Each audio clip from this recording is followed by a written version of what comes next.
తెలంగాణలో ఎండలు అప్పుడే దంచుకొడుతున్నాయి. ఉదయం 9 నుంచే బయటకు వెళ్లాలంటేనే జనం జంకుతున్నారు.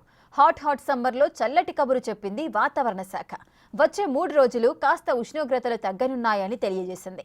బంగాళాఖాతంలో కొనసాగుతున్న ద్రోణి కారణంగా తెలంగాణలో వర్షాలు పడతాయని చెప్పింది వాతావరణ శాఖ.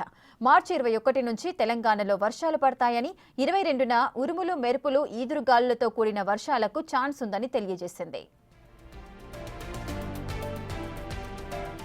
మార్చి 22న జగిత్యాల, రాజన్న సిరిసిల్ల, జయశంకర్ భూపాలపల్లి, మహబూబాబాద్, వరంగల్, హన్మకొండ, జనగాం మరియు సిద్దిపేట జిల్లాలలో అక్కడక్కడ ఉరుములు మెరుపులతో కూడిన వర్షాలు కురిసే అవకాశం ఉంది. అయితే ఎలాంటి హెచ్చరికలు జారీ చేయలేదు. దక్షిణ ఆగ్నేయ దిశల నుంచి వీస్తున్న క్రింది స్థాయి గాలులు, ద్రోణి కారణంగా వచ్చే 3 రోజుల పాటు కాస్త ఉష్ణోగ్రతలు తగ్గనున్నాయి. తెలంగాణ వ్యాప్తంగా వచ్చే 3 రోజులు గరిష్ట ఉష్ణోగ్రతలు 36 డిగ్రీల నుంచి 40 డిగ్రీల మధ్య నమోదు కానున్నాయని తెలిపింది వాతావరణ శాఖ.